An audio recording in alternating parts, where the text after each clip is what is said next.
It looks like we have to approve it.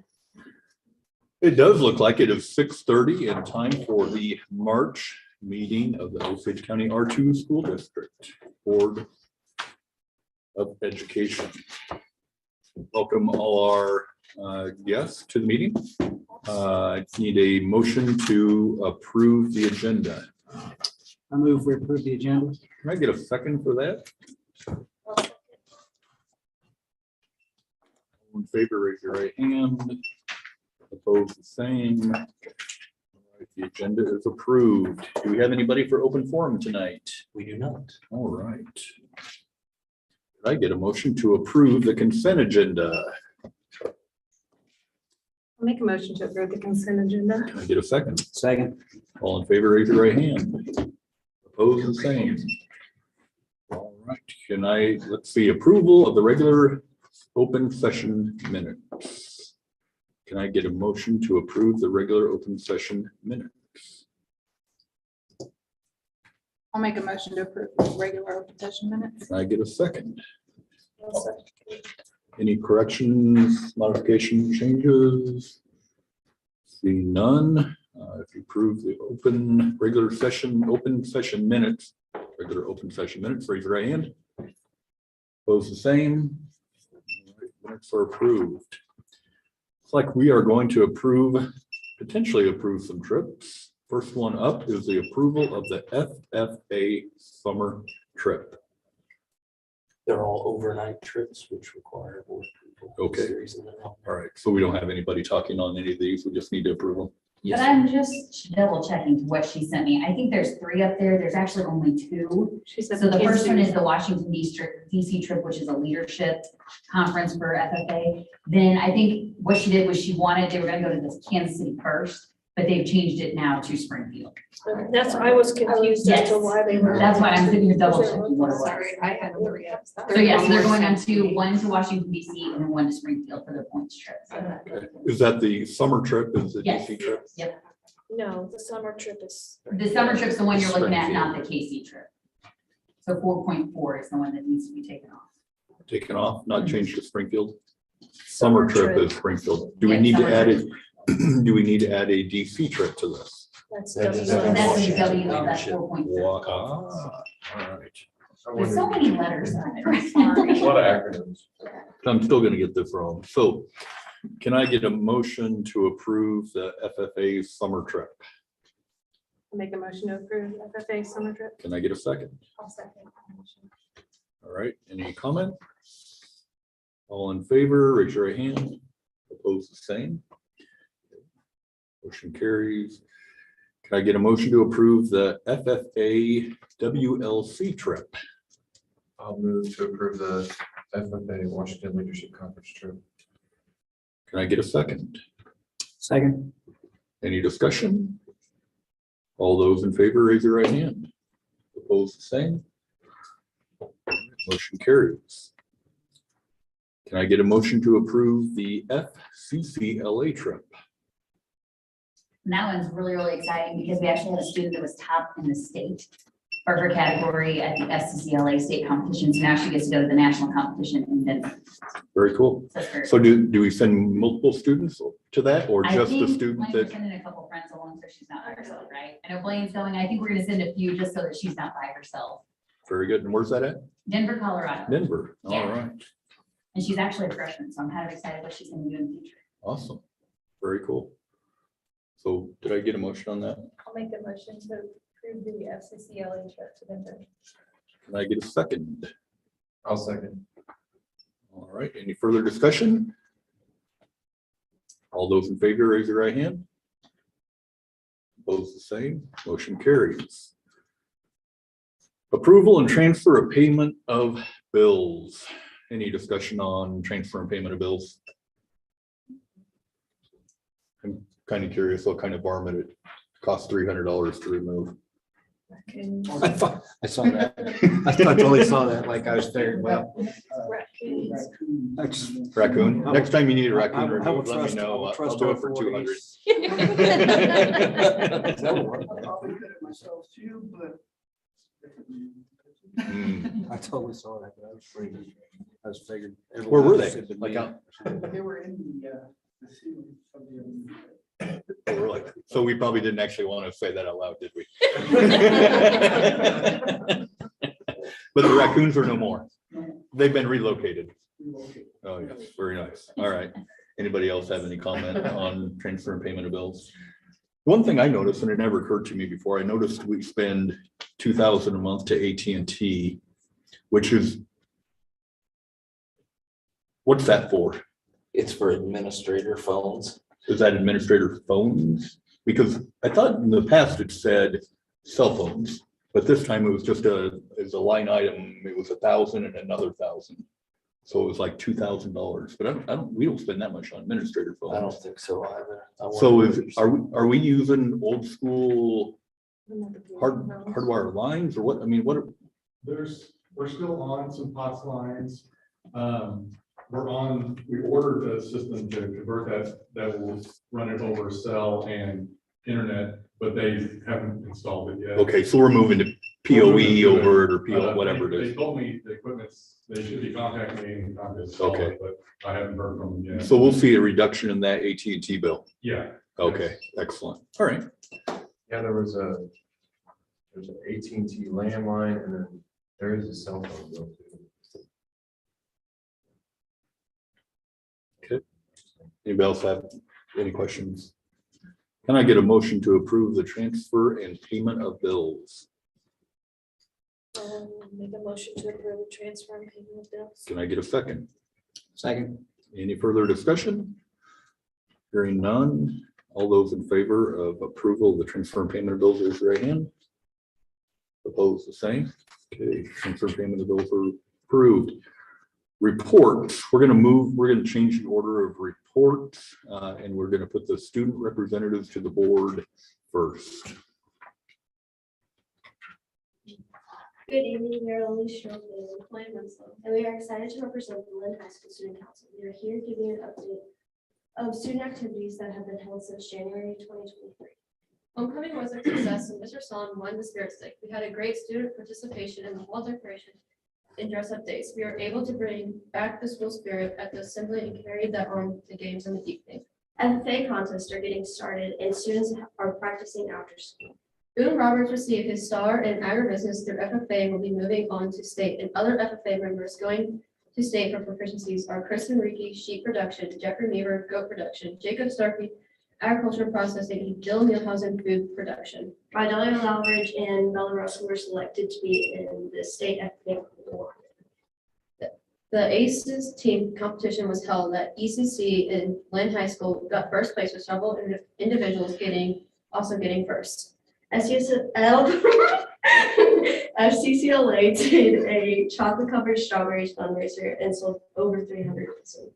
FCCLA competed at state on Monday, March 13th. They had a great state conference, making history with their first ever state winner in a star event. Congratulations, Carly French. Also, congratulations to Blaine Winslow, silver medal, Maddie Wilson and Miranda Berry, bronze medal, Melissa Geller, gold medal, and Allie Pierce and Andrew Ely, bronze. Great job to all of them. Congratulations to Mrs. Sassman on being awarded Missouri FCCLA Administrator of the Year. Thank you for all you do for our school. Band and choir students both participated in the largest state contest, and they both received outstanding ratings. The Life Sports team went to state and competed well. Members included Marissa Geller, Annalise Bowser, Blaine Winslow, and Shara Hosseller, and Ollie. The FBLA team competed in the district leadership conference, and 4 members earned the opportunity to compete at state. Members include Reed Baker, Carly Frank, Evan Grolnick, and Miranda Berry. The seniors traveled to Kansas City in February for a senior trip, and those attending had a great time. They will be traveling to St. Louis on Friday, March 24th. Spring sports are starting, and good luck to everyone. Students who scored advanced or proficient on the MAPR and EOC test have a reward day at State Tech on March 9th. Juniors participated in a real simulation on February 16th. This activity showed students how the choices they are making now affect their future. On February 26th, Jim Marshall spoke to high school students and middle school students on the topic. Thank you.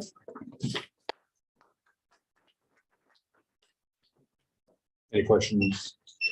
Comments on the student report? They're gone. They're out of here.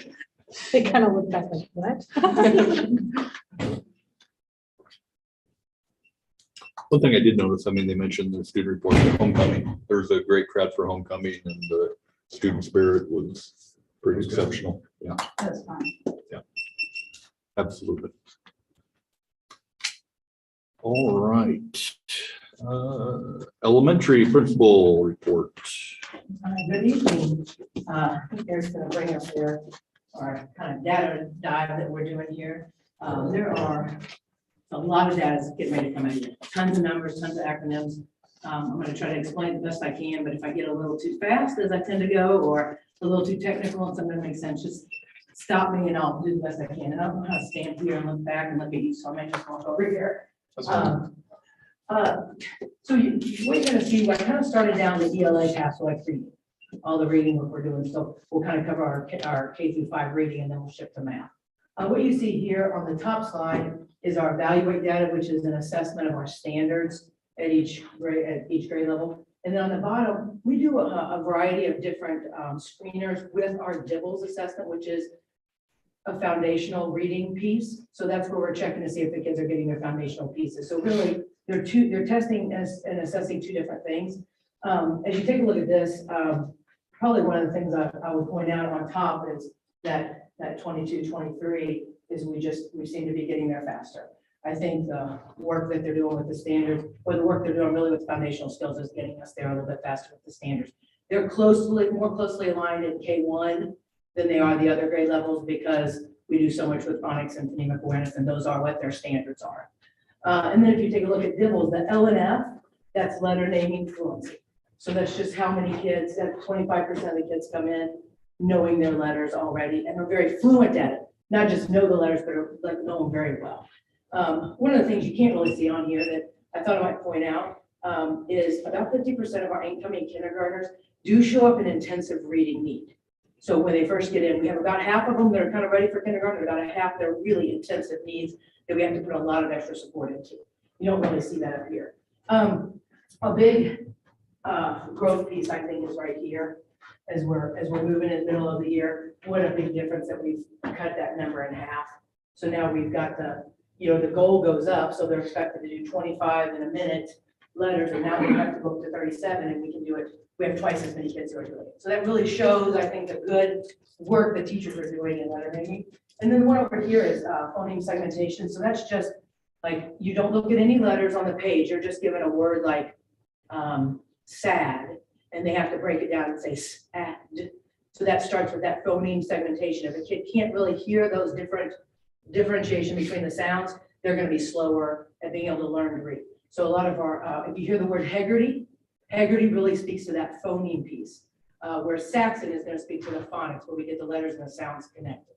I know that's a lot, but kind of gets you started there with what we're looking at here. So I think this is a big piece to point out that we're now getting out of the gate a whole lot faster. So this is middle of the year. I didn't say that beginning of the year, middle of the year, end of the year. So we're making like big jumps there in letter naming and phoneme segmentation. I don't have a clicker, so Eric and I are just going to work together on this. First grade, as we look at our first grade data, give you a minute to kind of digest that.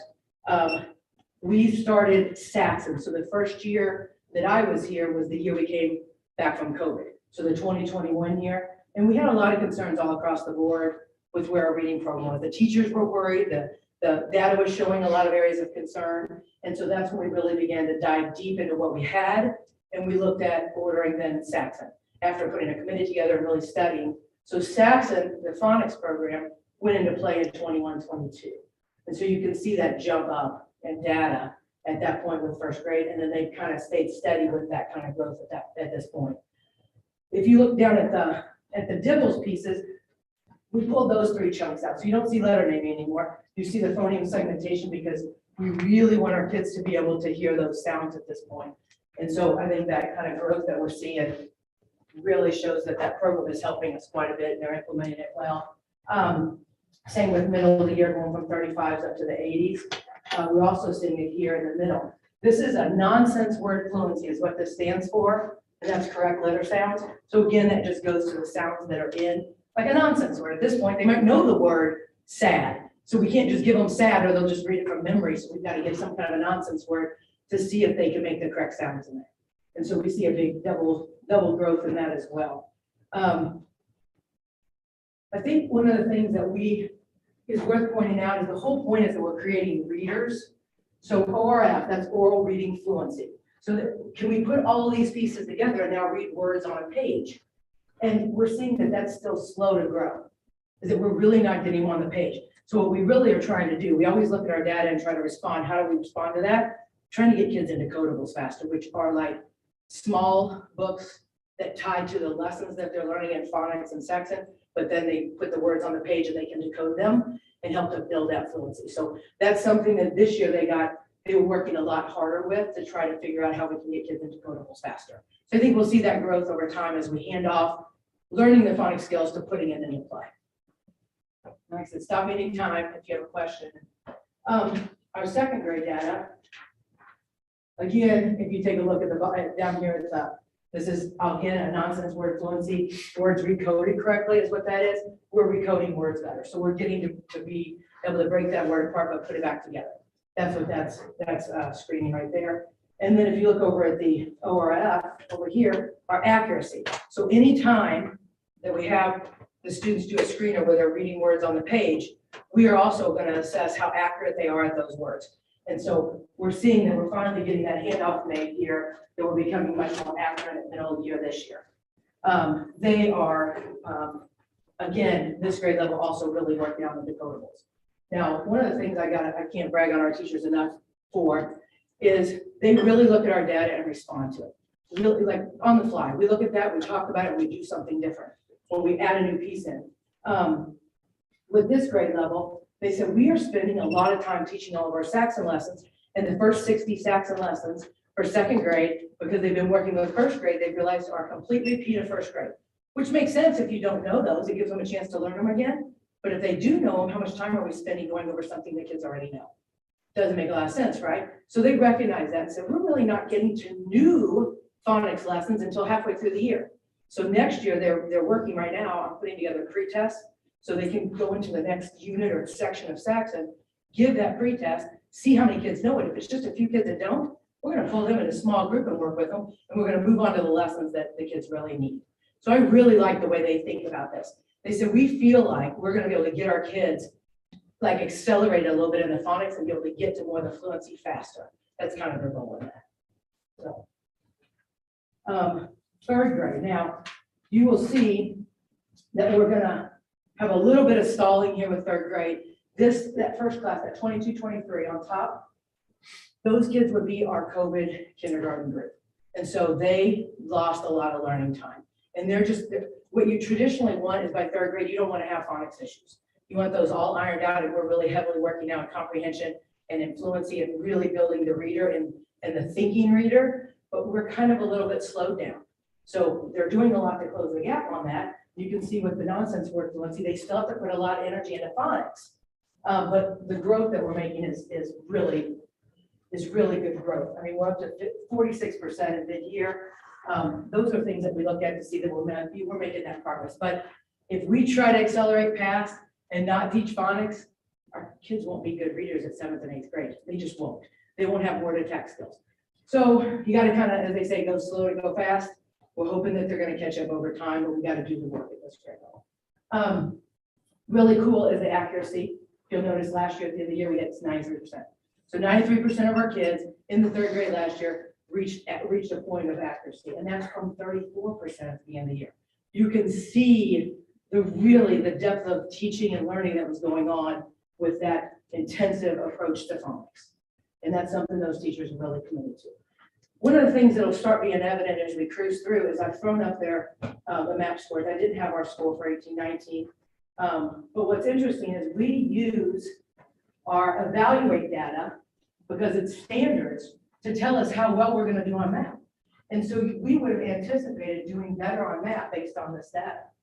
If you look, and I didn't mention this, but if you'll notice the blues, those all track the same standards, and then the off ones, they track the same standards. So that's how you look from month to month at the standard growth.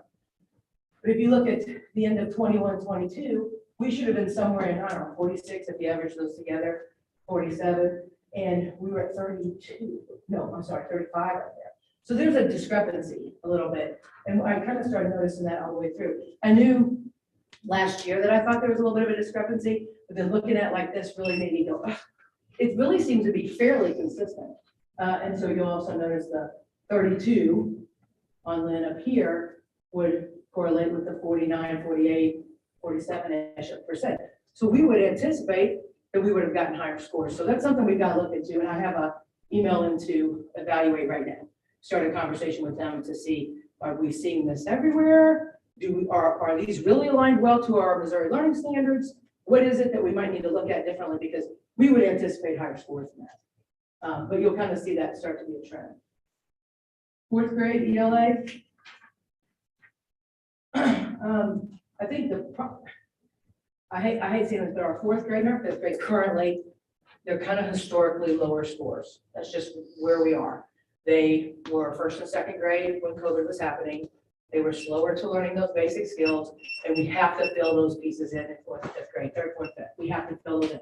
But if you take a look, like on 22, 23, we get to March, we made a pretty good jump down that group of kids. So for those two top groups to just be more historically lower, I think they're getting there faster. And so that's worth noting. And then I think getting here as well. We're at 89% with our accuracy again at middle of the year. If we can close the phonics gap, we can work harder on the lower end. If you guys have questions at this point, I know it's a ton of data. And I live it, talk it, breathe it every day. So it's like talking about regular stuff, but I don't know if you guys are thinking, ooh, slow down. Good. Okay, okay. Wait. And then our fifth grade ELA,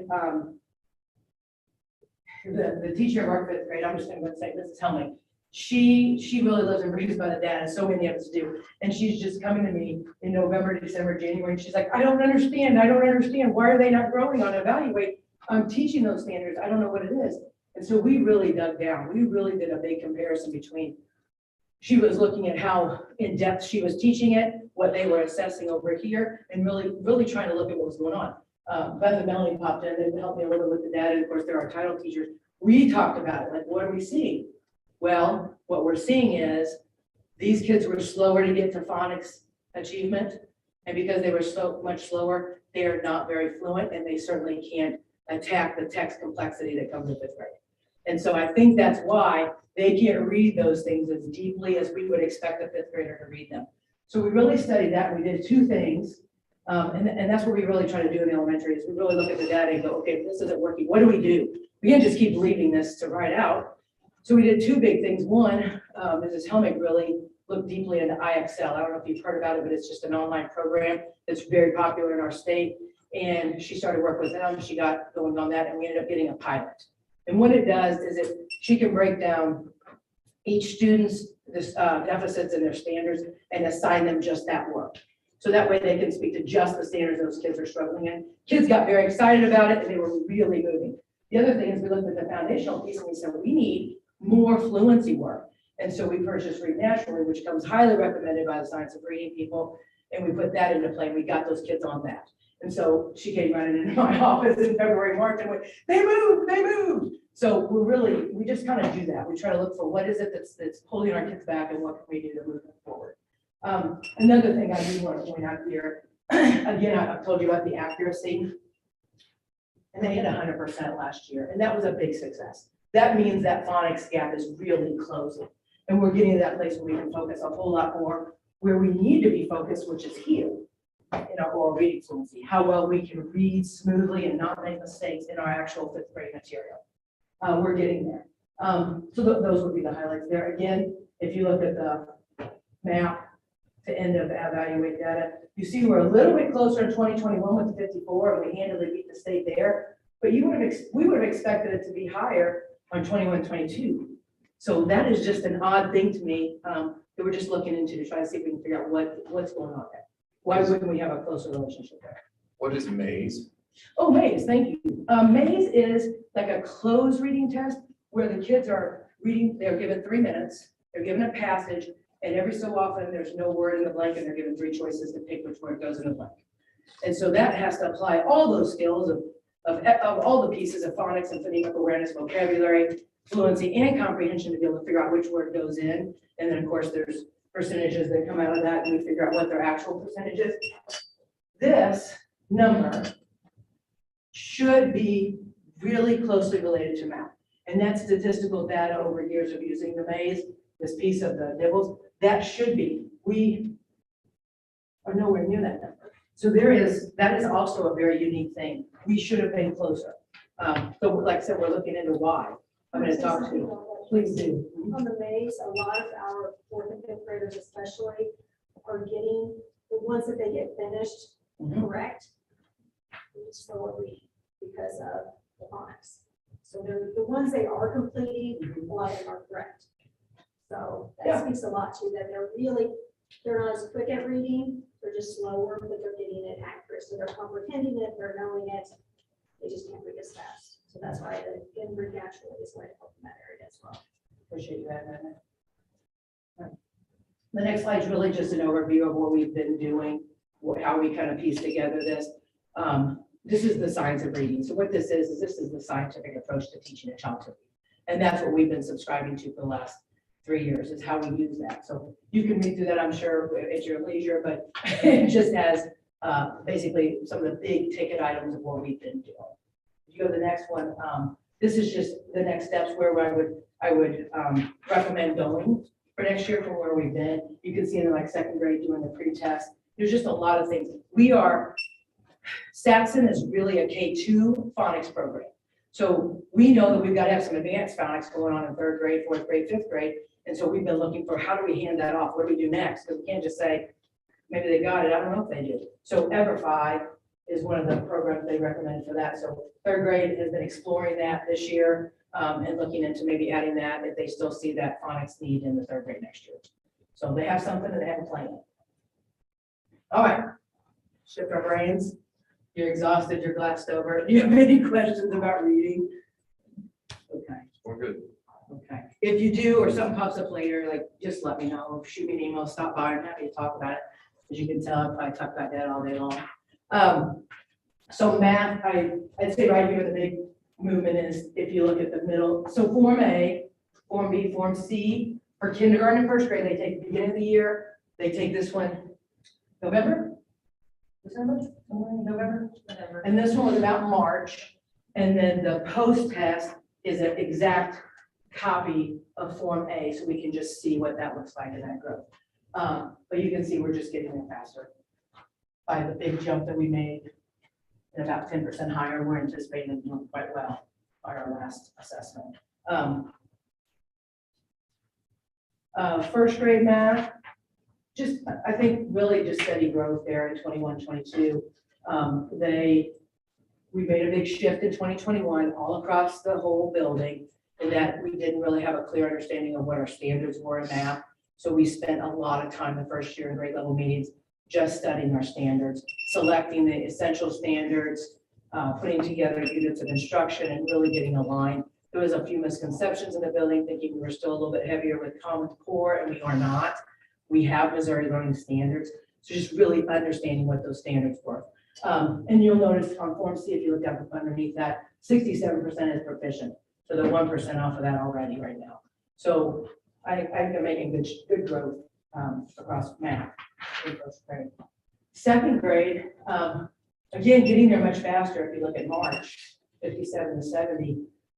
Second grade and first grade work together really well. That's a big strength for those two grade levels in math and in reading. What happened was first grade, once they understood their standards, went searching for resources that really supported what the standards were, and they found something they really liked. Well, second grade, when those kids started coming in, we're like, oh my gosh, they know so much more. They're doing so well. What are you guys using? And they looked into it, and then we purchased that for them. So now first and second are using exact same resources, which can be a really good thing. Sometimes it fits, sometimes it doesn't. They looked at it at third grade, totally not a fit at all. But for first to second is a really nice fit. And so they've really been able to dig in this year because they've got that common language and common kind of programming going on. They also, second grade really wants to look at adding manipulatives next year. They figured out what's working well and what they need to be kids having hands-on to learn. So that'll be a change that, and a positive step forward too, to try to get them there even faster. So Tracy, that program, we were saying for the second grade, they wanted to purchase the same that first grade had. Yes. Is that because they're all on the same like learning level? You know, like the third graders this year have the COVID I know. concerns. Gosh, I know. So is next year they're gonna need to consider going that route? Second and third, I asked third to work really closely with second this year, so they could see what the materials were they were using and see what kind of handoff they could make. But when it was just something they found that aligned really closely to what we were going for, they thought would be a really good fit for our kids. When third grade looked at the third grade version of that, they said it was too below them. They just felt like it wasn't gonna advance them enough. So they didn't see the handoff this year, but in time they might. I just don't know. I think third grade jumps up like so significantly. They really dig into multiplication like crazy. They advance so much past it that I just think they're looking for something very specific. So they're trying to more align their resources individually to the different standards in their units. So the good question, though, it's always worth looking at, because if you find something that's working well and we can create some vertical similarities, that's worth looking at. You'll again see that discrepancy. I mean, we should have blown it out of the water in 21, 22, but according to our score here, we did not. So something for us to really explore. And I would say on this one too is multiplication. You can kind of see across our data from here to here. They've been working on it, but they're really not very good at multiplication coming in third grade. And they work, and you see all of a sudden they come to life in January. So that's pretty traditionally what they're seeing there. Fourth grade math. Again, a little bit historically lower in the scores with fourth in our fifth grade in our 22-23 group. Probably the discrepancy is something I would point out again. They are getting there though, in that if you look at 37% up to 62, they're covering quite a range and getting a lot of kids up to that proficient level. So just continuing to look at their data and see where areas they need to grow. It is interesting for us to be basic. So the yellow is basic. I guess I should have told you that. I don't know if you remember from Aaron's presentation, but this would be basic, this would be proficient, and that's going to be below basic. So interesting how we keep dropping down in December. I don't know that, but it's the standards, whatever standards they're assessing in December is obviously giving us a little bit harder time. That's math data, or for fourth grade. Let's look up to fifth. Again, I just probably point out the growth from beginning to end. You know, every grade level has its own set of standards. So it's not like you're coming in September and that's a reflection of what they learned in fourth grade. It is to some degree, but it's a whole new set of standards for fifth grade. So I think they're closing the gap pretty good from 21 to 49, but we have a ways to go with fifth grade. We have a ways to go. And again, we have that should have been about 55% and we're at 25%. Here we handedly beat the state in 2021, but then that drop down doesn't really make sense with our data up here. So we'll keep looking into that. This is just where we are and where we're going with math and what they've been doing. They've worked very hard. There was no curriculum 3 years ago for math at all. And they have worked, these teachers have put a lot of time and energy into determining what their standards are, us making sure it's aligned to the state, building units of instruction, bringing in resources, building assessments. We started, this year was the first year that we were able to put in an intervention time. So they teach their 60-minute reading block, math block. And then where kids are having difficulties and not making it when they get to their post-test, they use their intervention time to work with those kids to still have that safety net to catch those kids up. So that's something across the whole building is in play now. Kindergarten a little bit slower in that because they just have kids that get tired in the afternoon. That's just the nature of the age. But first through fifth rely on their intervention groups really heavily. And then just some things for next year. Looking for, is there a better common assessment than evaluate? I think it's worth asking with our differences. I've heard of iReady. I see a lot of schools using that. I don't know. I think IXL has a common assessment. Maybe we look into that, but just some things to be thinking about. I think that's, I don't think I have another slide, do I? I think that's what. That's the last one. But like, you know, so do you guys have questions at all about the math? Are you asleep? I'm sorry. I know it's a lot of numbers. Okay. Any questions or thoughts or? Okay. They, like I said, I think one of the biggest strengths of this staff is that they look at their data, they try to figure out what's going on with the kids. We don't usually look at it as a whole class, we look at it more as individual classrooms, and we look at individual students, and then we look at how they're doing and put in those, whatever it is, whatever kind of supports the kids need, and they're just really, really good at that. If they see that it's a big problem, they look for better resources. And I think that's something they're really, really good at in this building, so. Thank you, guys, I appreciate it, like I said, if you have questions anytime, let me know, and talk about that all day. So, It worked out well that you presented this today, because after sitting through my kids' parent teacher conferences, I You did learned more. about some of these things earlier today. So Oh, very good, good deal. All right, thank you all. Thank you. Athletic Director. Well, thank you very much for having me today. I know a lot of the times the work that I do is very public and in the open. You guys get to see a lot of the really great things that our kids and our coaches are doing. Today, I wanted to take some time to talk about some of that closed door work that we're doing, kind of behind the scenes. I know one thing that I've talked about quite with you individually and in this forum is kind of the minimal funding or the minimal budget that we've been operating on here at Lynn. But a discovery that, thanks to Ms. Miller, who is very patient with me because I ask her lots and lots of questions, is that there actually is no allocation for the athletic budget. So currently, kind of the system that we are operating on is we are taking our gate fees, our activity fees, and any kind of fees that we're charging other schools for some of the events that we're hosting, and compiling that all together and then rolling it in, and that is kind of what our athletics is living on for the next year, which to me was a little troubling. So just kind of taking a look at that. And so what I've done over the last couple of months is try to reach out to a lot of the schools that are in our area that are comparable size, geographically and with the amount of kids and kind of the same population that we have. What I've kind of discovered is that range that I gave to you in that report is what the typical athletic department budget for our size looks like. Do you find they're on the lower side of that? I mean, what's kind of mean? I mean, your range is 75 to 150, Yeah, which is so- quite a range. It is.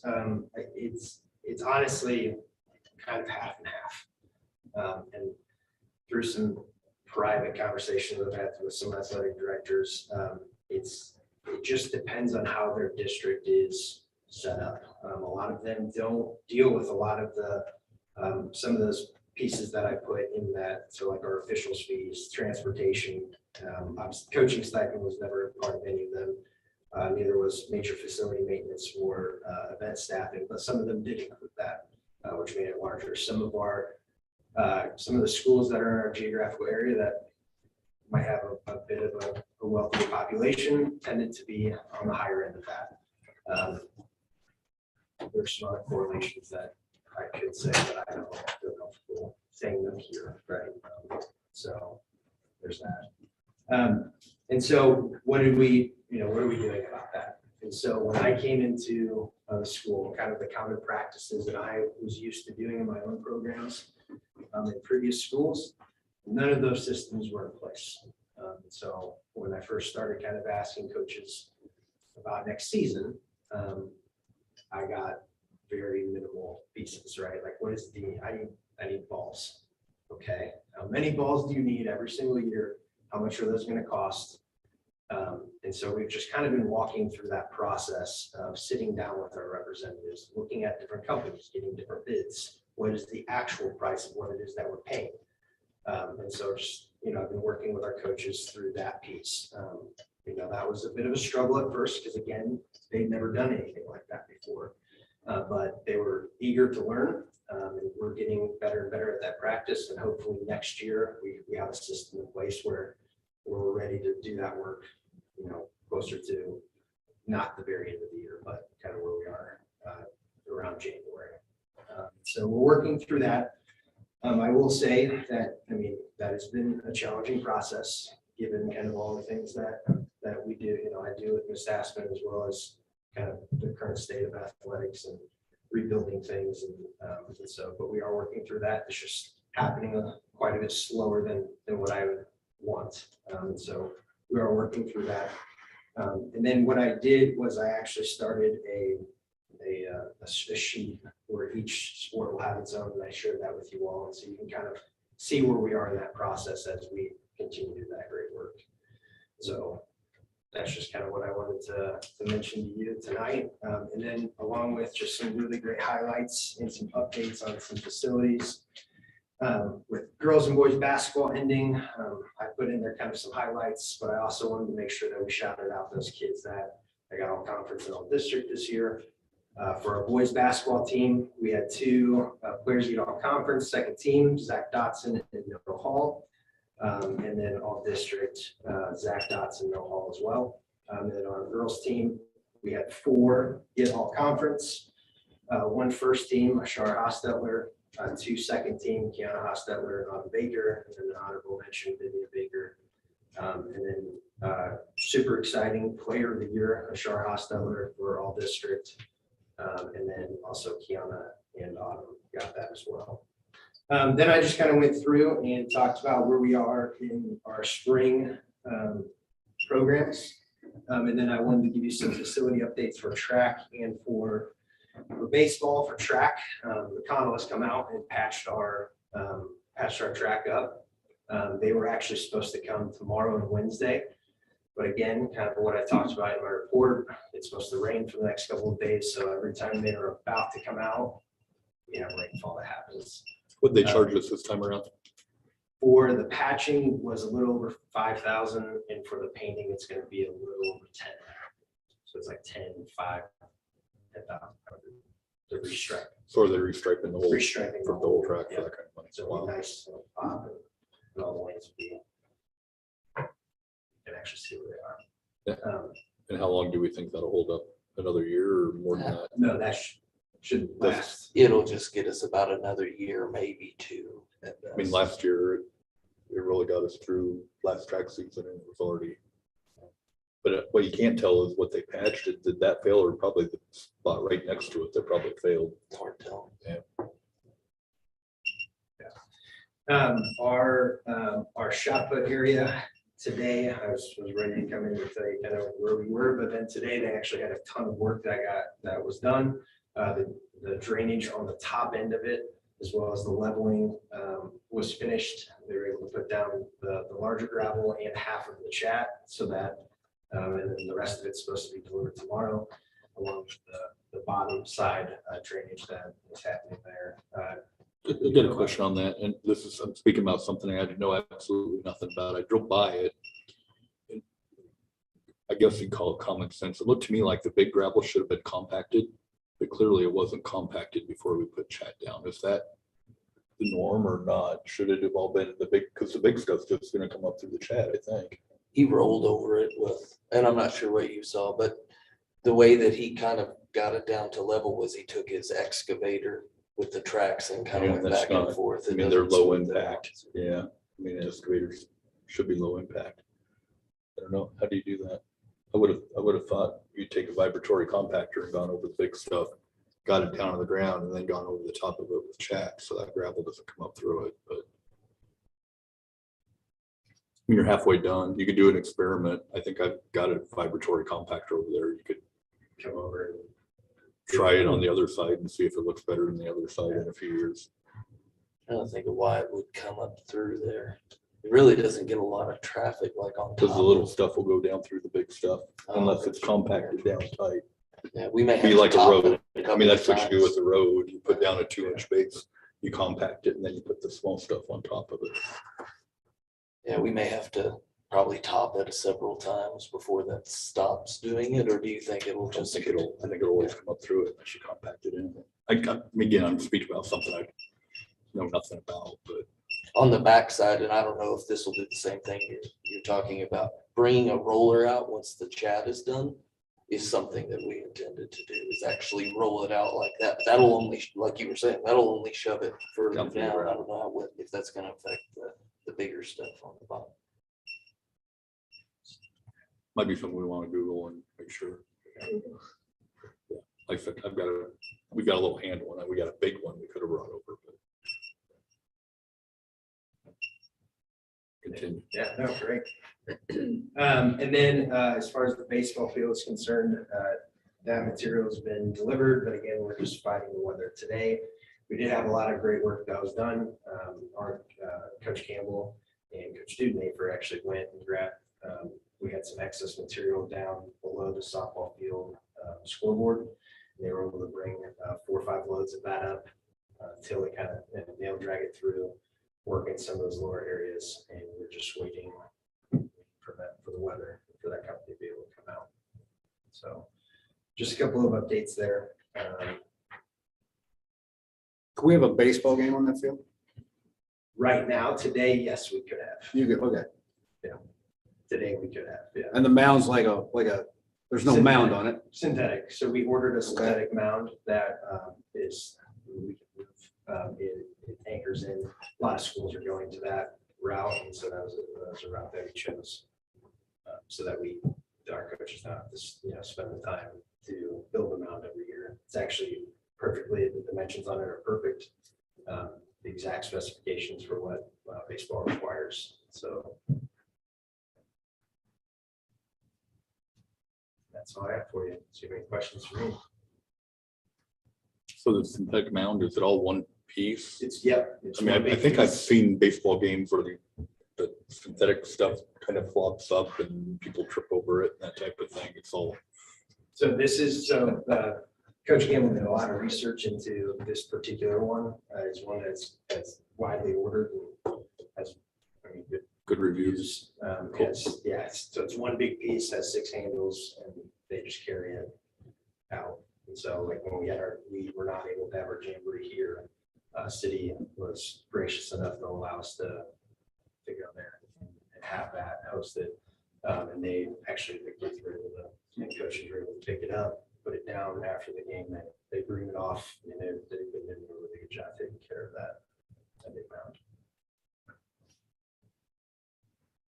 So the athletic budget, I mean, there were some big numbers there. Does that tell us that we haven't been keeping up and we've got a lot of ground to make up, or Yeah. is that just a lot of nice have stuff? A little bit of both. And so there are just some pieces of equipment that to be successful long-term, those are things that we're gonna have to get. For example, I think last board meeting or the one before, I talked about the difficulty of just buying baseballs. I mean, we still don't have, I've had to go into the negative in that account just to buy things like that. There are definitely some wants, right? Some things that I think would make our facilities look a little nicer, right? I think create an atmosphere where kids feel, right, like this is home and they belong. Now, some of those things, and this is part of kind of that piece that I was talking about earlier with coaches, is me sitting down and really talking to them about, is this really something that we need, right? Because it went from them not ever being able to do this or never having done that to I'm gonna order everything I possibly can, right? And so then just having those valuable discussions with what is it that we need for our kids to be successful?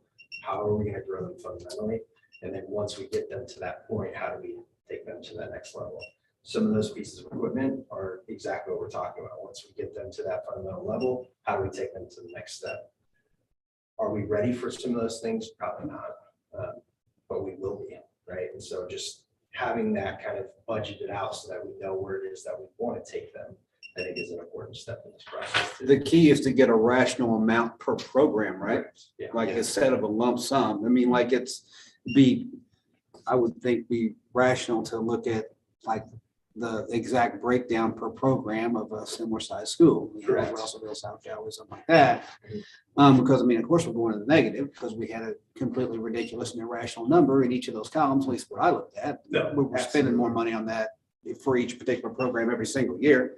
There's no question. It's just like, Right. And so my idea would be then to take some of the big, larger ticket items, have an athletic director budget and address one of those areas of need and want throughout the years, right? And so it wouldn't be everybody gets everything at once, but giving them the opportunity to air to me what it is that they want for their program or need for their program, with the understanding that they're not going to get everything they want in 1 or 2, right? That's something that we will address through programs over time. Because you're right, some of those are $20,000. It's like, that's not gonna work, right? But we do need to find a rational number that's gonna help us pay for all the yearly equipment that we need and mandatory required equipment that we need for every program. And then just kind of going through, and like I said, addressing one area of need over time. Probably shouldn't bring this up, but the role of the boosters, right now, they take care of ongoing expenses rather than Take one care of time, all. which seems like what a booster really should do Right. is, we've got this piece of equipment we'd love to have, the booster should help, but right now they buy Right. uniforms. And so that would be something where we want, they would boost our program, right? We have a certain allocation of funds that we can put towards it, and then they boost by kind of making up what we can't. Uniforms is a great example. Boosters has paid for our uniforms for, I don't even know how long, years and years and years. Almost That is 15. something that I'm trying to build into our athletic budget to where we can outfit a major and a minor program every year on a rotation. And so getting them on a cycle as well. There was a time it was like that. I'm guessing it's hard to get boosters excited about the same thing every year. Well, we're trying to buy the uniforms versus let's do a fundraiser for a piece of equipment or something like that. Exactly what you're saying. We hope to get back to the spirit of actually boosting, where just, the athletic boosters can come and say, well, normally we would buy champion gear, but we'd really like to upgrade to whatever the latest and greatest, or we want, this helmet versus that helmet versus a helmet, if that makes sense. And so really just trying to get the money, I call it the budget line user, trying to get it into the budget line user's hands so they can figure out how to make the most of it versus like always hitting that negative threshold. And now you don't want to buy anything because you're constantly negative. Just come up with some reasonable numbers that not, I talk about this often, kind of although it's not very relevant because Hyundais are getting more and more expensive, but your Hyundai level program, your Chevrolet program, and your Cadillac, we're not shooting for Cadillac Escalade type programming here, but I think let's take a look at Chevrolet program. I guess a Yugo, if you're old enough to remember what a Yugo is. Right now, we kind of got them on a Yugo budget, and we really need to get them up to something more commensurate with what I think our community expectation is, which is that Chevrolet, and then get it to them so they can make the most use of it versus having to go deficit spend and be reactive through the year. Right, and again, a big part of this is me trying to teach them how to go through this process, right? And so this is look one, right? And we're gonna refine it and be better. And that's Look like a great not- first step. Yeah. I mean, compared to, Well, and this is Zero. all from scratch. There is nothing that's been, maybe at one point in time, but for a while now, that's not the case. good first step. Other questions? Thank you. Director of Facilities.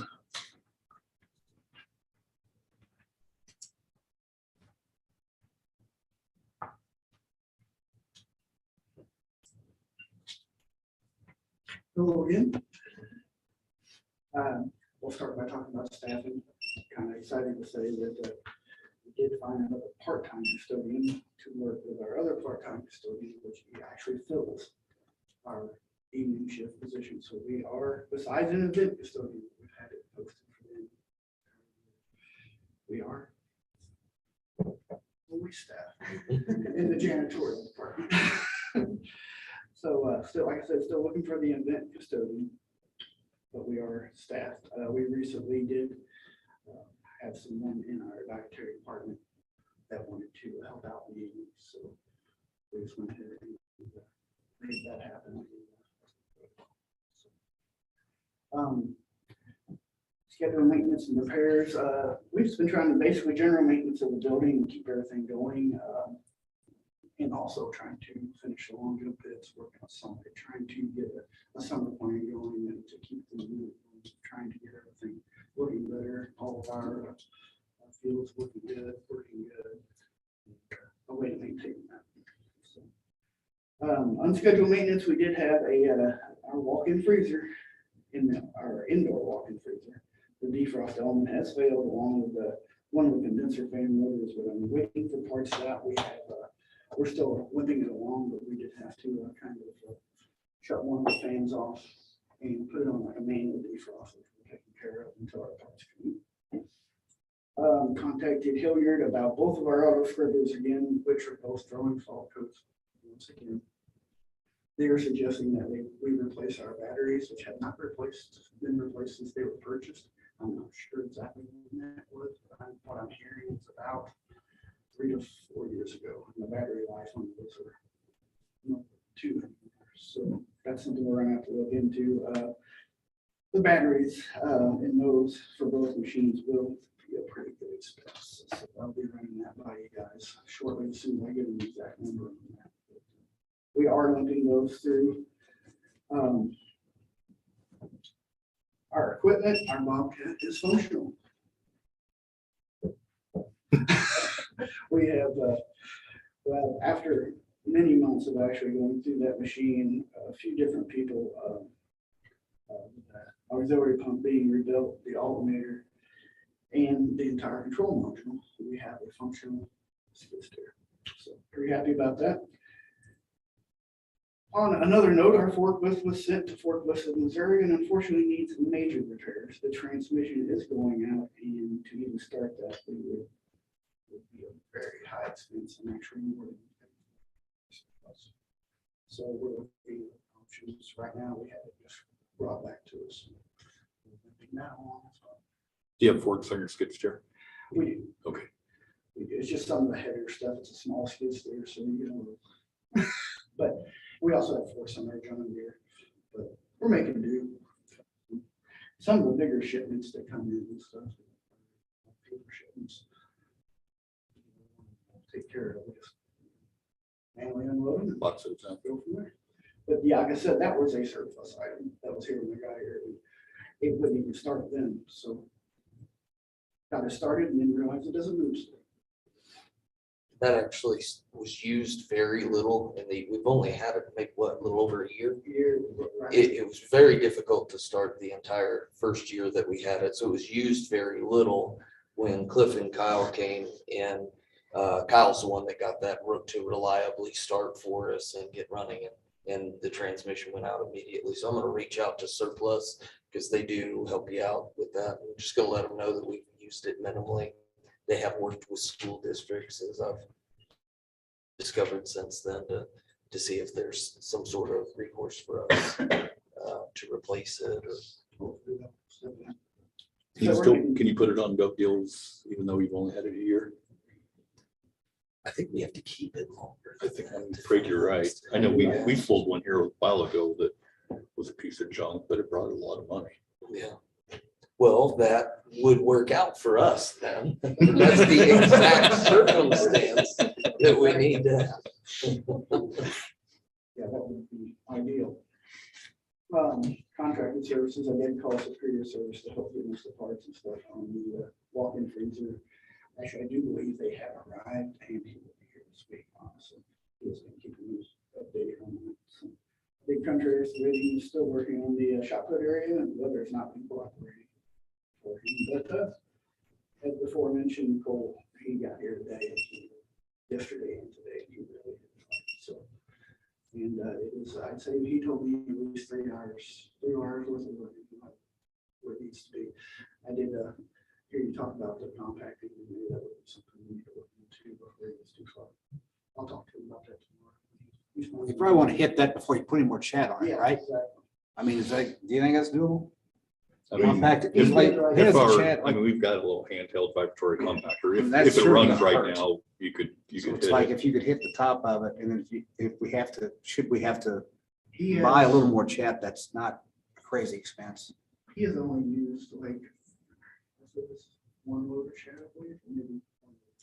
So he will be getting more, and it's not here yet, so it will be delivered. So But even though there's some chat down, to go ahead and compact. it, Yeah, compact. But that would still do the trick, I would think, or at least Yeah, I that would achieve what you're talking about. Yeah, even if you took what he had there and spread it over the whole thing and then That's did a what good I'm- part.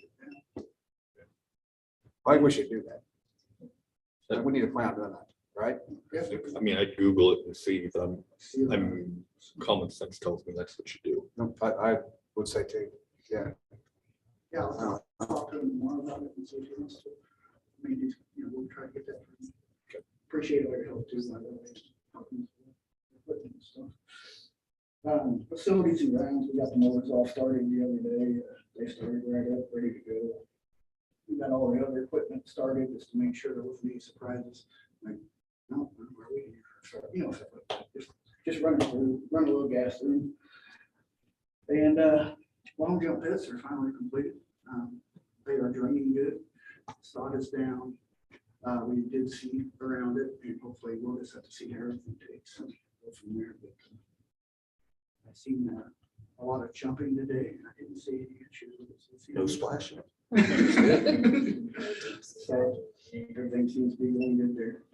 Future projects, I'm still looking into that drainage issue on the side of the baseball field that we had talked about. We're going to try to put in like a French drain system that would actually connect kind of down to where we have kind of graded to that drainage ditch to the side, so that maybe it'll hit that and drain down and avoid the long jump pits. That would be great. So it's still something we need to look at. Our next project, we were looking at it the other day, and I know it's been on the list for a while, but it's that fence. It's straight. Where it's actually looks like a fence instead of. So I think we can probably do that with minimal effort. It's just that the weather cooperates, and now that we're off the waiting for the long jumps, jump in there. Then maybe we can work on Shopper, of course, which is he really surprised me today when he got a lot. Continue to work on the back drive. Our back drive helped us out with that. It got like at least 3 loads of gravel on it. The next day it rained. It's gone. So we're gonna have to do something a little different. Take it down with some rippers, maybe tear it up again, maybe put more gravel, compact it if we could, and start basically with a better base, because those holes ain't going anywhere if we just keep filling everything. So just something I have to look at. I'd like to start planning and doing something with the landscaping out here. Like we got all these nice little beds and stuff. So it costs us that much for actually dressing them. Rip some of the old stuff out. Put some nice, shrubs or even a few hostas or something that comes up there. That way it looks like. So that's something on my list. The fixed program is running great. Plan to have it fully integrated with all asset centers and assigned by this March. So that'll mean basically whenever you have, it'll tell me, okay, this filter's due to be changed from this date. It'll send a message to me and Kyle. This kind of helps you remember all that stuff. And then we'll tell you each asset is basically your buildings. It will tell you when something's coming up or whenever the last time you've done this, or if you have to do any preventative. It helps me in my forgetful getting over to remember everything. I do like that program. It's helping me out a lot. The Hilliard summer order is complete. That is our really big order for the in the spring that we do to take us through the summer and most of the year, except for like here and there, paper orders, such like that. Was able to get it down about $2,500 from last year by making a spreadsheet, and basically I just compared what we have, what we bought over the years or this year to actually keep going to what they bought last year, and what we had left over out there that hadn't been touched. So I was able to just kind of analyze that a little bit and make sure that we weren't buying stuff that we didn't need. And by keeping a more detailed inventory as we go, this upcoming year, we should be able to take that down a little bit more. Just making sure we got what we need. We don't have stuff that we don't. Cliff had also discovered that we had just, for the last several years at least, we've just been making the same order, whether we needed it or not. So we had quite a few items that had stacked up that we're just not going to And during use. COVID, some of the stuff that we were buying, we honestly, we don't need 3 hospital disinfectants. So, and that was cost. all I got. All right. Any questions? Nope. Thank you very much.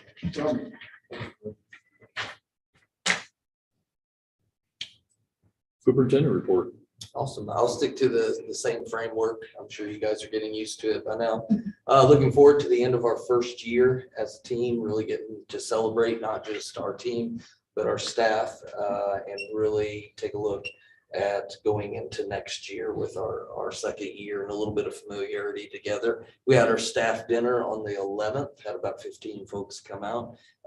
Actually had a really great time. Every group is a little bit different personality, so those are going well for us, continuing to be present and engaged, not just in school activities, but in the community as well. And then we're gonna focus on really being intentional and building our culture in our year 2 plans. Personnel and staffing, looking at, we are gonna, numbers are dictating that we had a 4th grade position. We did have a little bit lower, a significantly lower turnout for kindergarten roundup. Usually we're in about the mid 40s in that.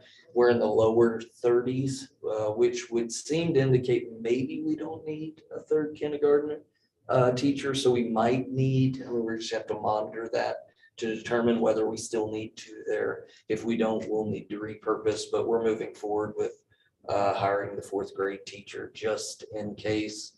We have some other openings that we can do some movement to absorb the cost. This is hiring season, so interviews are occurring. Actually, a lot of interviews are occurring.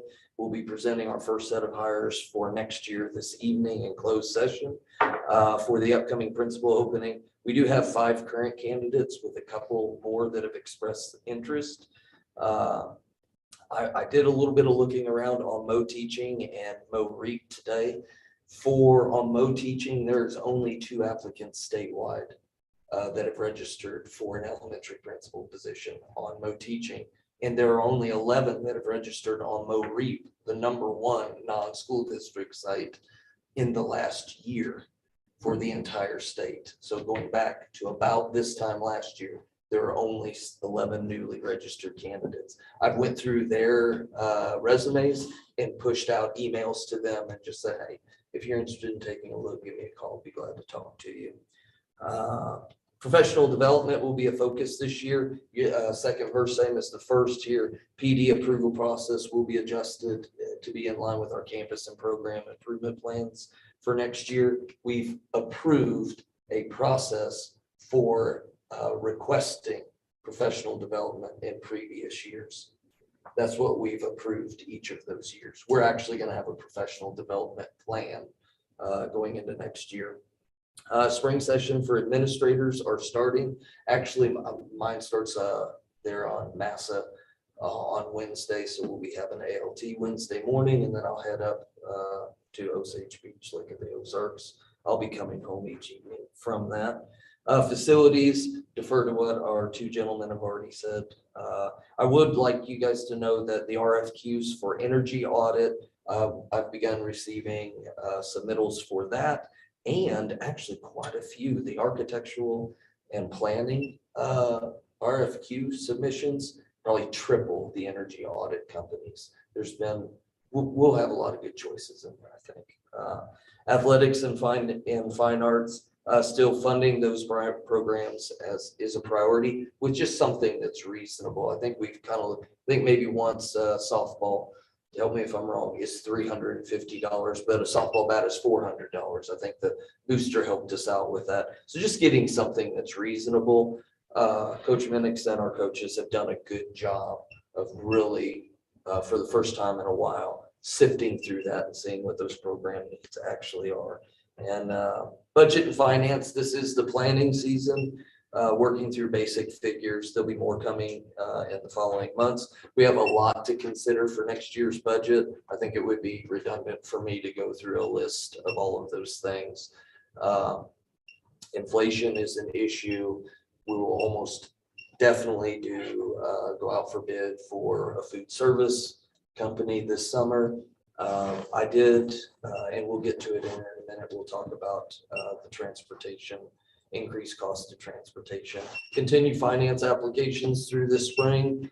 And I think we're in a good position to do what we have been doing better from a qualitative standpoint, but not necessarily to be able to do more or take a comprehensive look at things.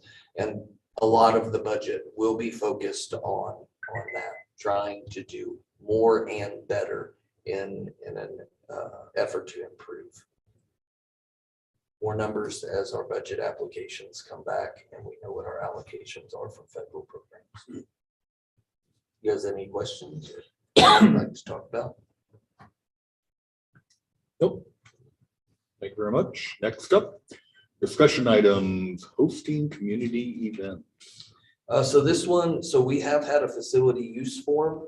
It's fairly antiquated. We haven't updated in quite some time.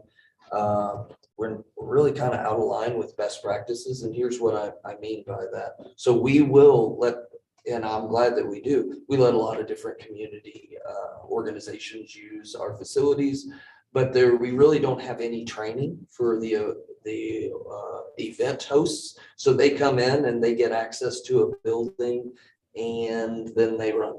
Then they're just in that building making do for a while. So we're trying to button up on the training side. Also, some considerations for us is when we do have some fairly large events here. And when you have that many people on campus, issues arise. I think, point to one or two of our recent events.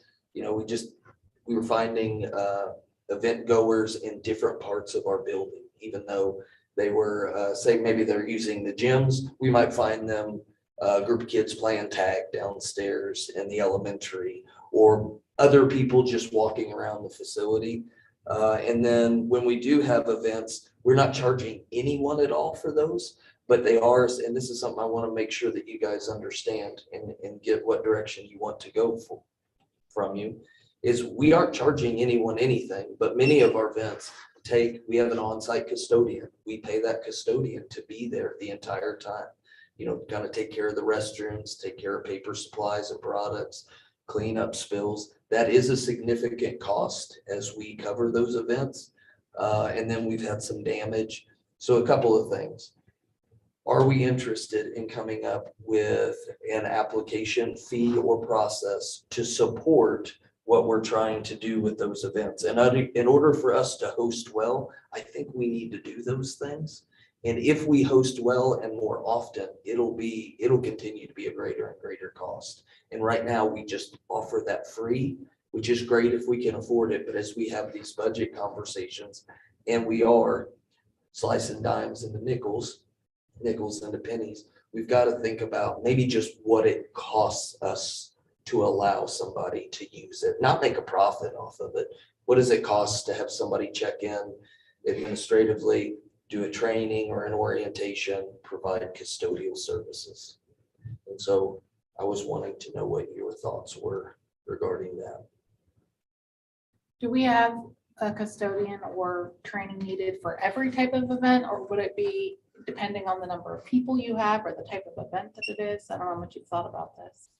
Yeah, we would have to do that variably, if that makes sense, because we do have events that are just in one very small area and doesn't really take a lot to do, and then events that are in larger areas. So we'd probably come up with some sort of tiered way to look at that and really figure out what we needed to do to support. If we have a youth basketball team come in to the elementary gym for a couple hours, I don't know that we really need to do a lot for that, or there's a lot associated with that versus hosting a tournament for kind of similar to the volleyball or something like that. That's a much larger event, a lot more people on campus. So I think we just have to be practical and reasonable how we do that. Just take a look.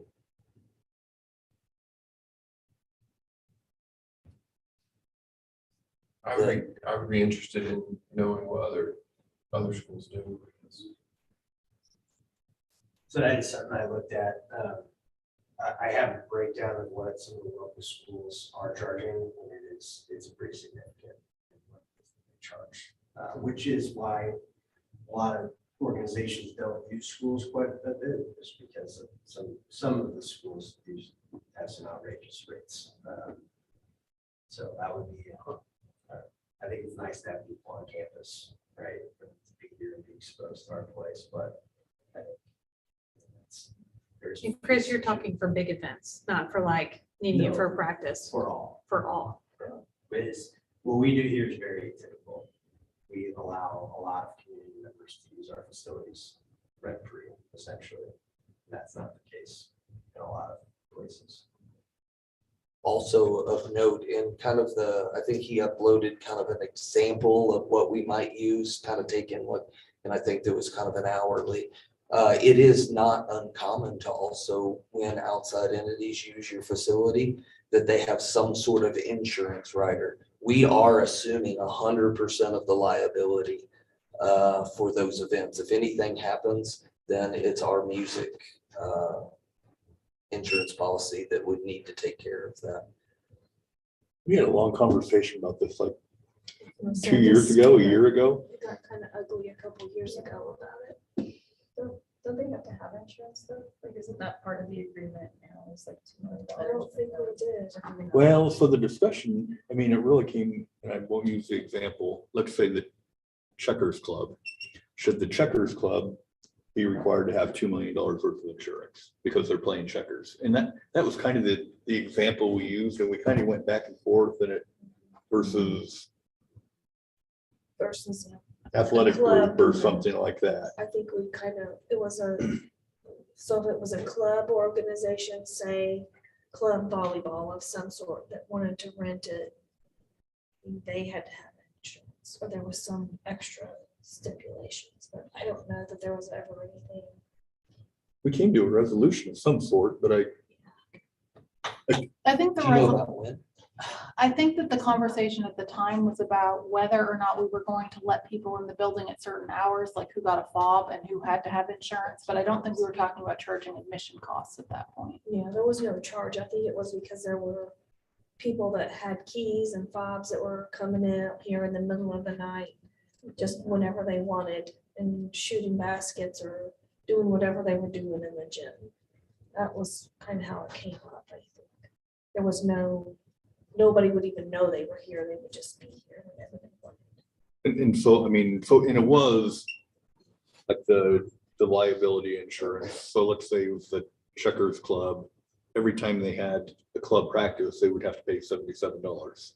And we thought that That was, yeah, that would be unreasonable. that would seemed unreasonable, but I mean, so is this a draft agreement that we're looking at here? Yeah, we just put some things Okay. together to get you guys thinking about a direction. that we Okay. might go. So, and that was kind of I mean, so think about that as you continue to flesh this out. I That could was, collect kind of the examples I've gotten from some area schools and some non-area schools too. So you can kind of see in comparison what some other schools are doing. If that would help. Would you send them to me, Chris, and then I'll just share them out, and then what I typically like to do is you guys just go through it and go, you know, I really like this part of it, you know, we should adopt that. 'cause I think the gist of the discussion was, I mean, we want community members to be able to use the facilities, they're taxpayers, and we don't want to put too many obstructions in the way, but yet there are still some concerns with who is monitoring the situation, who's paying for custodial, that type of thing. I don't know, when was that, about a year ago? At least, maybe 2 years ago? 2? I can look through some old board agendas, I might be able to find some notes. Are we Back and seeing, Go back and listen. are we seeing an increase in requests because of state tech being out of? That's part of it. Yeah, I don't know if they just haven't been allowed to use their facilities. I understand, 6-7 months in. But I think that once we kind of, where I had conversations with one, it's like, oh, you do this, great.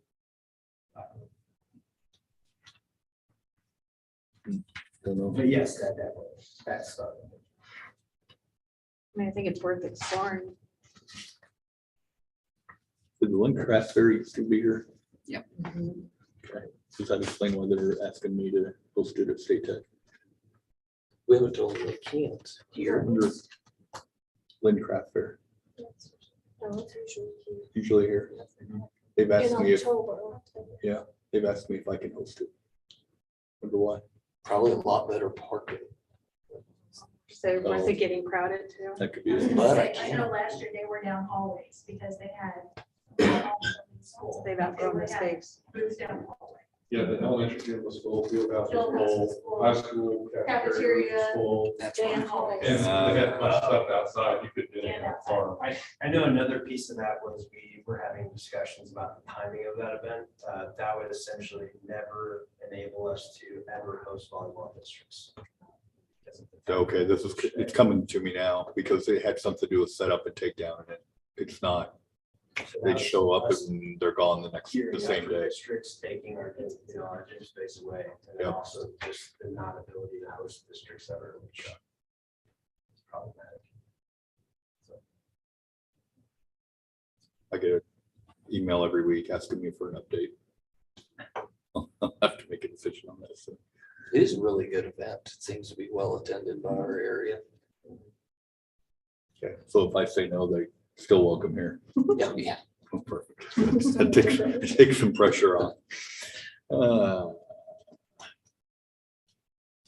We'll bring back some examples. Okay. We'll kind of a la carte which parts we like about it. We'll cobble something together. Sounds good. Isn't the craft show the fundraiser for? NHS.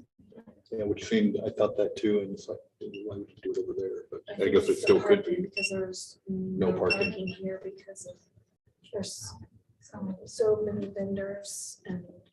I don't know, I talked to Judy last year, I'm like, maybe we need to have the vendors, once they unload, like go park Somewhere at the else. fairgrounds or something and shuttle them back to their booth.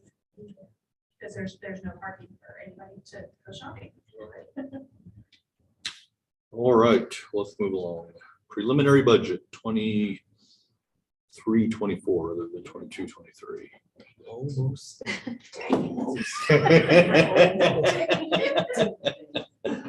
So we'll be working through, and I am working through preliminary budget numbers. I've kind of talked to you guys about that. A few details.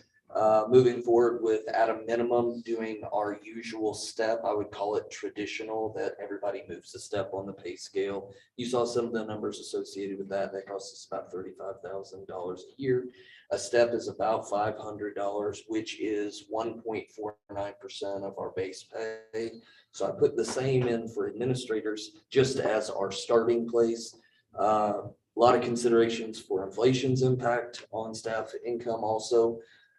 Be really hard to get there, but we all know CPI is about 8%. So anything less than that, in terms of speaking about buying power, makes it difficult. And so I'm going to do my very best to approach that CPI number if I can. So on a $30,000 income, if we did 8%, that's $2,400 a year, $200 a month. On a $50,000 income, 8% is $4,000 a year and a few $100s a month. I think that'll be aggressive, and I pray hard that I'm able to make that happen. But somewhere in between our step in there is what I would love to do. Outside of activities, And that's without benefits, so. yes, that is. So all. you're looking at another 50% or close to it for benefits. Yes. So you're really looking at $6,000 for 8% raise on It would- $50,000 salary. If I just look at our annual or monthly annual payroll and multiply it times 8%, will cost us $211,000 a year to do 8%. That's a big ticket item Without benefits. without benefits. So 300 with Yes. thereabouts. Okay. That is very optimistic and lofty, but you never know until you try. So here we go. Outside of that, activities funding is a big one, facilities specifically, and also trying to balance what do we do right now versus we're going to have a long range plan that we can really put pencil to paper, rubber to the road with. So we don't want to overlap there. And then professional development also. We've kind of been piecemeal for professional development. I don't know that we've had a really comprehensive plan. But that'll be, just sending administrators to spring conference is not something that we've done for a long time. Just looking at or talking to our AP teachers, we don't send them to national conference or state conference. Those are things in order to really move our student achievement along. They need to go and network and learn and be professionally developed. So that's that's on my list too. And I didn't put it on your list, but we'll also have coming up another big ticket item. Eric just walked out is our district server is on its, I mean, it's the end of its life. So that'll be another 20,000 that we have for this summer. So a lot to consider. Shooting for a Chevy, but I'll let you know more as I grind out numbers and figure out what's really possible. All right. Anything else on preliminary budget? Let's do some action items. Approval of the 23-24 certified staff salary schedule and step increases. It's the same as it was. At this time, I'm not assuming adding to the base or anything like that. We'll let the numbers tell me the best that I can do, and then we may look at that. Okay. Can I get a motion to approve the 23-24 certified staff salary schedules and step increases? I move we approve the certified staff salary schedule and step increases. Can I get a second? Further discussion? All in favor, raise your right hand. Opposed, the same. Motion carries. 8.2, approve the 23-24 classified staff salary schedule and step increases. Same. It's the same salary schedule that we've had. Last year, you guys voted to move that 0 entry level to the minimum wage. We're already there, so no adjustment necessary. Okay. Can I get a motion? I move to approve the classified staff salary schedule and step increases. Second? Second. Further discussion? All in favor, raise your right hand. Opposed, the same. Motion carries. 8.3, approve the 22-23 budget amendments. It was just two simple adjustments there. Had to do with recoding our spending to maintain accuracy. One was one of our football supplies versus transportation was encoded correctly. And then moving, well, we just had a ledger entry for our ESSER 3 funds. We had planned to pull salaries, mostly from the high school, because you want to avoid a title school, from that ESSER 3 money. When I went to submit our application for them to reimburse us, when I pulled that report, it showed that we weren't pulling anything from there. So we're gonna do a ledger entry. We'll redirect the next 2 or 3 months of salaries from targeted staff. And all that means is we pick enough staff members in there that adds up to that amount so we can claim it on our ESSER 3. We'll do that the next three months and we'll be all caught up there, and then I'll resubmit. Can I get a motion to approve the 22-23 budget amendments? Move to approve the 22-23 Can I get a second? budget. Second. All in, or further discussion? All in favor, raise your right hand. Opposed, the same. Motion carries. Audit bids, 8.3. We only received one bid, and that's from our existing provider, Gurdon Court and Chipwood. It does have a significant increase depending on what level we commit to, a 1 year, 2 year, or 3 year. About $7,500 in our last contract. Now it's closer to $9,000 in this contract, depending on whether we do a 1, 2, or 3 year. If we go with a 3-year option, we save about $900 over the 3 years. If we do a 2 year, we save $100. And then of course, a year by year.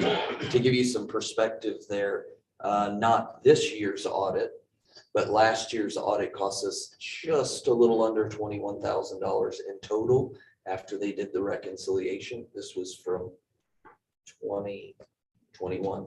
This year's was about about half of that. This year, $10,500. So we had a few $1,000s in reconciliation there. I think we're gonna get better and better at that, quite honestly. So they'll be charging us a little bit more on the base, and I think that's just par for the course now. Everybody that rebids for us is going to be significantly more expensive. But I think in terms of what we have been spending, some of the things that we're doing is going to save us money. You happy with it? Yeah, they worked really well with the office staff in working through, and they were very thorough, very easy to work with. You recommend 1, 2, or 3 years? I recommend 3 years, and then I'll tell you why. It is not going to get any cheaper. If we wait 1 year and rebid, I guarantee you that all of those bids will be higher than this one. So let's get the price what we can. Any other questions about the audit?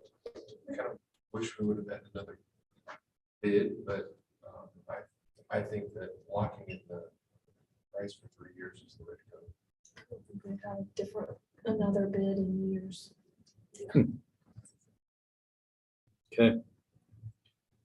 Can I get a motion to approve the audit bid for 3 years? I'll make a motion to approve the audit bid for 3 years. Can I get a second? I'll second. Further discussion? All those in favor, raise your hand. Opposed, the same. Motion carries. Summer school. We have already voted to continue our subscription with Journey for the curriculum. So we have de facto voted for summer school, but I need a vote from you guys for the formality to do our summer school application. And so I just need you to approve our holding summer school from May 23rd to June 23rd. Can I get a motion to approve holding summer school?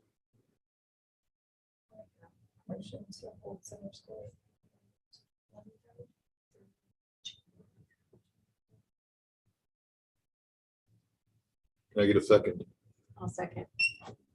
Further discussion? All those in favor, raise your right hand. Opposed, the same. Motion carries. Transportation contract.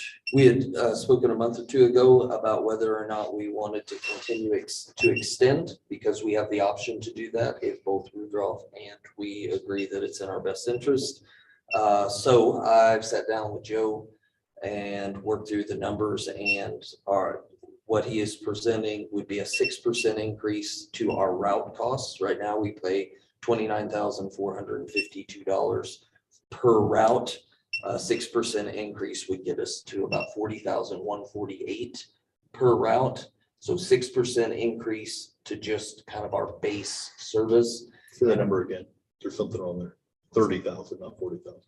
Did I hear 40? 40,148 would be a 6% increase to 37,875. What are we paying right now? 37,875. It's down there at the bottom. I don't know if it's Okay. right or not. Yes, you referenced that. You referenced that. Which was there 29,000 in there somewhere? Or did I just? Oh, I heard something wrong. 20, the 29,000 is the increased cost. That's the difference between the 38,700 and some change and the 40 over the amount of payments that we do. So the total increase for us is 29,452. Per total? That's total to Okay. base services. Gotcha. Okay. I did a good job of confusing us all. That's a 6% increase on our base trans contract, and specials like trips and things like that is closer to the 10%. It's like giving a 20 or a 40 cent raise to the driver. I will say this, I just made a couple calls asking what other people are getting for bids. You're 20 to 35%. One bid went up 36% from last year to this year. Illinois Central, First Student, they're sending back 20 to 36% increases. So I think 6 on our base and 10 puts us in a reasonable position. I'd rather not pay more, but I also know that everything costs more. Okay. So our question is, do we vote to just extend using these numbers? And if not, then we'll need to vote to go out to bid. I mean, the reality is that we're gonna get one bid, more than likely. Or if we get another one, it's gonna be very expensive. I would guess in the current environment, very few of those bus companies are looking to add schools because they can't Can't get drivers to start take with. care of the ones that they have. In looking at the specials, a lot of that increase is specifically to go to those specials driver wages so that we can just have a driver to take our kids on those trips. So I get a motion to approve the transportation contract, to extend the transportation contract. I move we extend the transportation contract. Can I get a second? I'll second. Further discussion? Being none, all in favor, raise your right hand. Those opposed, same. Motion carries. Anybody have anything else? I really appreciate y'all moving it to Monday. We're looking forward to watching the Blues tomorrow as a family, so that's pretty awesome. All right. I'm shocked the Blues have been able to continue to fill their facility even with the record, which says something about Well, the, you can ride that 2019 championship. yep. We're getting another year out of it. All right, next regular meeting will be April 18th at the same time. Now, need to have a motion to adjourn to closed session. I move we adjourn to closed session pursuant to RSMO 610.021, subsections 13, relative to personally identifiable employment information. 3, personnel actions. 6, personally identifiable student information. 1, legal actions involving the public body and or privileged communications among that body and its representatives, attorneys. All right. Have a motion and a second, roll call vote. Mark? Yes. Lori? Yes. Naomi? Yes. Anna? Yes. Brett? Yes. Jamie? Yes. I'm a yes. We are now in closed session.